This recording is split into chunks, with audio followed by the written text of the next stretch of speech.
Bismillahirrahmanirrahim. Syekh Muhammad Ali Asy-Syabuni bercerita bahwa Al-Quran pertama kali turun pada tanggal 17 Ramadan saat usia Rasulullah SAW mencapai 40 tahun atau sekitar tahun 608 sampai 609 Masehi. Ketika Rasulullah SAW sedang beruzlah di Gua Hira, sekitar 5 km dari Mekah, tiba-tiba Jibril datang membawa wahyu. Jibril memeluk dan melepaskan Rasulullah. Hal ini diulanginya sebanyak 3 kali. Setiap kali memeluk, Jibril mengatakan Iqra, artinya bacalah. Aku tidak mengenal bacaan, jawaban Rasulullah. Iqra bismi rabbikal ladzi khalaq, khalaqal insana min 'alaq. Iqra wa rabbukal akram, alladzi 'allama bil qalam, 'allama bil qalam. Allamal insana ma lam ya'lam, kata Jibril pada kali ketiga membaca surat Al-A'laq ayat 1-5. Ini merupakan awal mula turun wahyu, awal mula turun Al-Quran sebelum peristiwa agung ini terjadi. Beberapa petunjuk mengisyaratkan semakin dekatnya turun wahyu dan kenabian Rasulullah SAW. Sebagian tanda itu adalah mimpi Rasulullah SAW yang disusul dengan peristiwa nyata sesuai dengan mimpinya. Tanda lainnya adalah kesenangan uzlah menyepi Rasulullah SAW menjelang turunnya wahyu.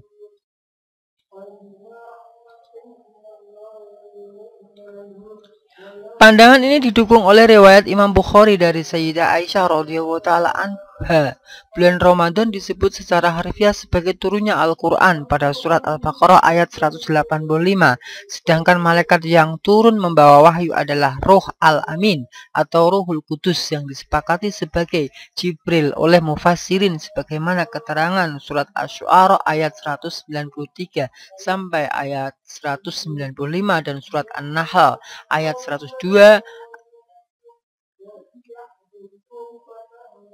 Sebagian ulama berpendapat bahwa wahyu yang pertama kali turun kepada Nabi Muhammad SAW adalah surat Al-Mudaththir, sebagaimana riwayat Imam Bukhari dan Imam Muslim dari sahabat Jabir bin Abdullah. Pandangan kedua dapat dibantah bahwa pertanyaan yang diajukan kepada Jabir bin Abdullah adalah surat Al-Quran secara lengkap yang pertama kali turun, bukan ayat Al-Quran yang pertama kali turun. Ketika ditanya surat yang pertama turun secara lengkap, Jabir radhiyallahu taala anhu menyebut surat Al-Mudaththir sebagai surat Al-Quran pertama yang turun secara utuh sebelum surat Al-A'laq turun secara lengkap. Sedangkan surat Al-A'laq turun lebih awal meski hanya bagian pertamanya, surat Al-A'laq ayat 1-5.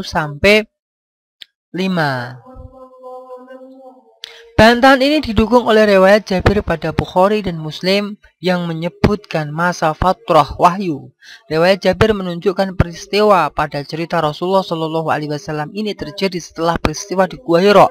Dapat juga dipahami bahwa Al-Mudaththir adalah surat utuh Al-Quran yang pertama kali turun pada masa fatrah turunnya wahyu. Dari sini kita dapat menyimpulkan bahwa wahyu yang pertama kali turun adalah surat Al-A'laq ayat 1-5, sedangkan surah utuh Al-Quran yang pertama kali turun atau turun setelah masa fatrah wahyu adalah surat Al-Mudaththir. Simpulan lainnya, wahyu yang pertama kali turun pada masa kerasulan adalah surat Al-Mudaththir, sedangkan wahyu yang pertama kali turun pada masa kenabian adalah surat Al-A'laq ayat 1-5. Sebagian ulama berpendapat wahyu yang pertama kali turun adalah surat Al-Fatihah yang didukung riwayat Munqati'. Bisa jadi yang dimaksud adalah surat Al-Quran yang pertama kali turun secara sempurna. Sebagian ulama lainnya berpendapat wahyu yang pertama kali turun adalah basmalah, yakni Bismillahirrahmanirrahim. Karena basmalah merupakan awal setiap surat Al-Quran. Kedua pendapat terakhir kata Al-Quran didukung oleh hadis mursal. Adapun pendapat yang kuat adalah pendapat pertama yang didukung oleh riwayat Sayyidah Aisyah radhiyallahu taala anha, sedangkan pada hadis riwayat Sayyidah Aisyah radhiyallahu taala anha dan riwayat sahabat Jabir bin Abdullah radhiyallahu taala anha tidak terdapat pertentangan. Peristiwa surat Al-A'laq di Gua Hira terjadi yang kemudian disusul masa fatrah wahyu. Setelah itu surat Al-Mudaththir turun menyusul surat Al-A'la. Imam Badruddin Az-Zarkasi mengatakan sebagian ulama mengambil metode thariqatul jam'i antara hadis riwayat Sayyidah Aisyah radhiyallahu taala anha dan riwayat sahabat Jabir radhiyallahu taala anhu. Menurut mereka sahabat Jabir hanya mendengar bagian akhir cerita Rasulullah sallallahu alaihi wasallam. Perihal awal turunnya wahyu, sahabat Jabir hanya mendengar akhir cerita sehingga ia mengira bahwa wahyu yang pertama turun adalah surat Mudaththir. Sebagian ulama berargumentasi wahyu pertama yang turun untuk menyatakan risalah atau kerasulan adalah surat Al-Mudaththir, sedangkan wahyu pertama yang turun untuk menyatakan nubuwah atau kenabian adalah surat Al-Alaq. Kalau kenabian merupakan wahyu yang ditujukan kepada seorang melalui malaikat untuk satu taklif secara khusus, maka surat Al-Mudaththir menunjukkan kerasulan Nabi Muhammad SAW, sebuah wahyu yang ditunjuk kepada seorang melalui malaikat untuk suatu taklif secara umum. Imam As-Suyuti mengatakan ulama memang berbeda pendapat perihal wahyu yang pertama kali turun, tapi ia mengatakan pendapat yang sahih adalah pendapat yang mengatakan surat Al-Alaq sebagai wahyu yang pertama kali turun sebagaimana riwayat Aisyah pada Sahih Bukhari, Muslim, Al-Hakim dan Al-Baihaqi. Pendapat yang sahih ini juga didukung oleh riwayat At-Tabarani dari Abu Musa Al-Asy'ari, kitab Sunan Sa'id bin Mansur dari Ubaidillah bin Umar, Abu Ubaidah dan kitab Fadailul Quran dari Mujahid Ibnu Astah dalam kitab Musahih dari Ubaidah. Sobat semua, jangan lupa klik subscribe dan klik loncengnya. Terima kasih.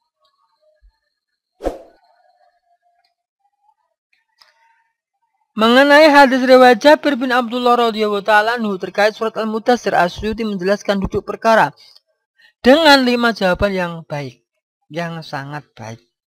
Kajian awal wahyu yang pertama kali turun ini berbasis pada riwayat asar, mangkul atau tauqif, sehingga tidak ada ruang interpretasi akal atau istiad selain menempuh metode tarjih sejumlah dalil atau metode jam'i antara dua dalil yang tampak kontradiksi.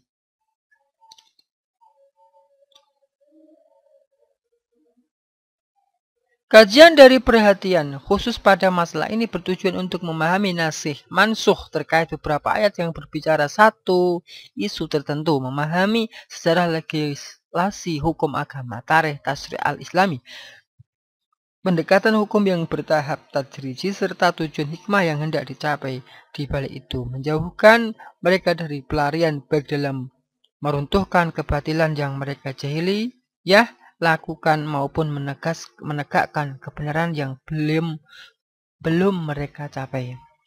Kajian ini juga bertujuan untuk menyatakan perhatian besar terkait cakupan Al-Quran sehingga awal dan akhir wahyu dapat diketahui, sebagaimana juga ayat Makkiyah dan Madaniyah, ayat Mukim dan ayat perjalanan serta kategori lainnya dapat diketahui secara pasti tanpa ragu. Semua ini menunjukkan bahwa Al-Quran terbebas dari penggantian dan perubahan sebagaimana surat Yunus ayat 64. Wallahu a'lam bishawab.